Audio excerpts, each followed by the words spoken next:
আধুনিক ও যুগোপযোগী প্রশিক্ষণের মাধ্যমে সক্ষমতা অর্জন করে একবিংশ শতাব্দীর কঠিন চ্যালেঞ্জ মোকাবেলায় প্রস্তুত থাকার জন্য আর্মি সার্ভিস কোরের সব সদস্যদের প্রতি আহ্বান জানিয়েছেন বাংলাদেশ সেনাবাহিনী প্রধান জেনারেল ওয়াকারুজ্জামান। মঙ্গলবার 11 নভেম্বর খুলনা জেলার জাহানাবাদ সেনানিবাসস্থ army service corps centre and স্কুলে অনুষ্ঠিত কোরের ৪৪তম বাৎসরিক অধিনায়ক সম্মেলন ২০২৫-এ প্রধান অতিথির বক্তব্যে তিনি এই আহ্বান জানান। আন্তঃবাহিনী জনসংযোগ পরিদপ্তরের পাঠানো এক বিজ্ঞপ্তিতে এ তথ্য জানানো হয়েছে।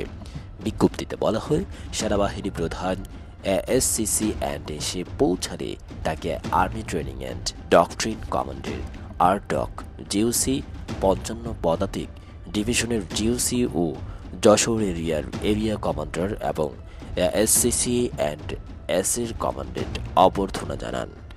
বার্ষিক অধিনায়ক সম্মেলনে উপস্থিত আর্মি সার্ভিস কোরের সব অধিনায়কের উদ্দেশ্যে কোরের গৌরবোজ্জ্বল ঐতিহ্য এবং দেশমাতৃকার সেবায় অবদানের কথা উল্লেখ করেন সেনাবাহিনী প্রধান।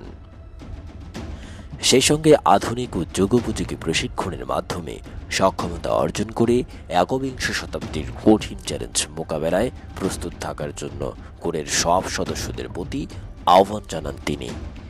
এছাড়া আর্মি সার্ভিস কোরের কর্মকর্তাদের সঙ্গে মতবিনিময়কালে এই কোরের প্রযুক্তিগত উন্নয়ন, গবেষণা, পেশাগত দক্ষতা বৃদ্ধি ও ভবিষ্যৎ পরিকল্পনা সহ বিভিন্ন বিষয়ে আলোকপাত করেন তিনি।